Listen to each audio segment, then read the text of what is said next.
बीहड़ का सबसे क्रूर डाकू, वो डकैत जो लूट लेता था पूरी ट्रेन, पाठा के जंगलों का कुख्यात बादशाह, वो डकैत जो अपने गुनाह की करता था नुमाइश।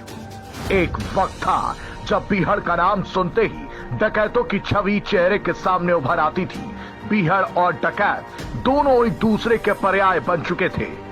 रात के अंधेरे में तो दूर, दिन के उजाले में भी लोग बीहड़ के जंगलों में जाने से खौफ खाते थे। कुछ मजबूरी के कारण डकैत बने तो किसी ने शौक से हथियार उठाया। हालात चाहे जैसे भी बने, लेकिन बीहड़ में कभी डकैतों का खौफ खत्म नहीं हुआ।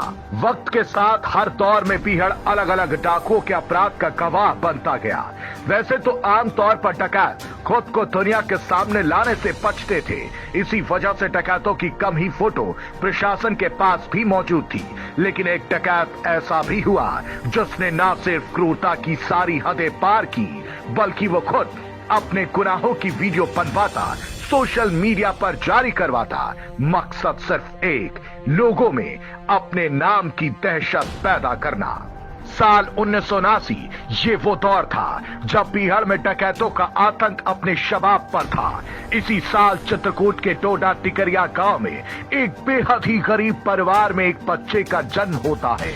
पैदा होने के दूसरे दिन ही उस बच्चे के सिर से उसकी मां की ममता का हाथ उठ जाता है। पिता किसी तरह मजदूरी कर घर चलाता, किसी तरह वो 8वीं तक पढ़ाई करता और आगे की पढ़ाई पूरी करने के लिए वो बांदा चला जाता है। लेकिन बांदा जाने के कुछ ही दिन बाद उसके पिता की भी मौत हो जाती है। गरीबी मानो उस बच्चे यानी बबली कोल के पीछे हाथ धोकर पड़ गई थी। मजबूरन पढ़ाई छोड़ वो गांव लौट आता है। हालात ऐसे हो गए थे कि बबली को कई दिन तक भूखा रहना पड़ता था। इसी गरीबी और पेट की भूख ने बबली को दिशाहीन कर दिया। पेट की आग बुझाने के लिए वो गलत काम करने लगा था। हालांकि कहते हैं कि उसने अपना पेट पालने के लिए जंगल से लकड़ी, लेकिन जिस जंगल से वो लकड़ी लाकर बेचता और अपने लिए 2 वक्त की रोटी का जुगाड़ करता, उसी जंगल में उसके संपर्क में कुछ ऐसे लोगों से हो गए थे जिनका नाम पुलिस की डायरी में अपराधी के तौर पर दर्ज था। लेकिन फिर साल 2007 में अचानक एक दिन पुलिस आती है और बबली कोल को उठाकर ले जाती है। कहते हैं कि उस दौर का सबसे कुख्यात डाकू ददुआ कभी कभार डोडा गांव आया करता है। इस दौरान उसे बबली के बारे में पता चलता है। ऐसे में ददुआ ने बबली को अपने लिए इस्तेमाल करना शुरू कर दिया। ददुआ अपनी हर जरूरत का सामान बबली से मंगवाता था, जिसके एवज में वो बबली को पैसे भी देता था। धीरे धीरे बबली ददुआ के लिए गैर कानूनी सामान की भी सप्लाई करने लगा। लेकिन पुलिस को बबली के बारे में भनक लग जाती है और इसलिए पुलिस ने अचानक बबली को गिरफ्तार कर लिया। गिरफ्तार करने के बाद पुलिस बबली को जेल भेज देती है। वैसे तो तमाम डाकू जेल जाने के बाद सुधर गए, लेकिन बबली कोल के अपराध की कहानी इसी जेल से शुरू होती है। इसी जेल में उसने अपनी जिंदगी के लिए ऐसी स्क्रिप्ट लिखी जिससे वो बीहड़ का सबसे क्रूर डाकू बन गया। दरअसल जेल में बबली की मुलाकात ढोकिया गैंग के सदस्य लाले पटेल से होती है। आपराधिक मानसिकता होने की वजह से दोनों के बीच गहरी दोस्ती हो जाती है। बबली को पता था कि उसे कुछ ही दिनों में रिहा कर दिया जाएगा, इसलिए जेल के अंदर ही लाले पटेल के साथ मिलकर एक योजना बनाई। अगले 6 महीने के बाद बबली कोल को रिहा कर दिया जाता है। जेल से रिहा होने के बाद बबली ने लाले पटेल को जेल से बाहर निकालने की योजना पर काम करना शुरू कर दिया। बबली को पता था कि किस दिन लाले पटेल को कोर्ट में पेशी के लिए पुलिस ले जाएगी। उसकी पेशी से पहले ही बबली ने लाले को छुड़ाने की पूरी प्लानिंग कर ली थी। जैसे पुलिस लाले पटेल को कोर्ट में पेशी के लिए ले जाने लगी, पहले से घात लगाकर बैठे बबली ने पुलिस पर हमला कर दिया। दोनों ओर से फायरिंग हुई और बबली लाले पटेल को पुलिस की चुंगल से छुड़ाने में कामयाब हो गया। बबली लाले पटेल के साथ पाठा के जंगलों में अपना अड्डा बना लेता है और 5 लोगों की गैंग बना लेता है। अब बबली को अपने गैंग को चलाने के लिए पैसों की जरूरत होती है। पैसों की तंगी को दूर करने के लिए बबली ने वो योजना बनाई जिसने उसकी दहशत लोगों के बीच पैदा कर दी। दरअसल बबली ने कामयानी एक्सप्रेस ट्रेन को लूटने की योजना बनाई और अपनी योजना के अनुसार वो कामयानी एक्सप्रेस पर धावा बोल देता है। और लाखों रुपए लूट लेता है। ट्रेन में लूट की खबर मिलते ही प्रशासन के हाथ पांव फूल जाते हैं। इससे पहले कि पुलिस कोई एक्शन लेती, बबली अपना काम करके फरार हो चुका होता है। पुलिस को इस बात की भनक तक नहीं लगती है कि इस घटना को बबली ने अंजाम दिया है। बबली आए दिन लूट, डकैती जैसी वारदातों को अंजाम देने लगता है, लेकिन साल 2007 में उत्तर प्रदेश में सत्ता परिवर्तन होता है। सूबे में मायावती की सरकार बनती है और मायावती ने सरकार बनते ही सबसे पहले डकैतों के खिलाफ एक्शन लेने का प्लान तैयार कर दिया।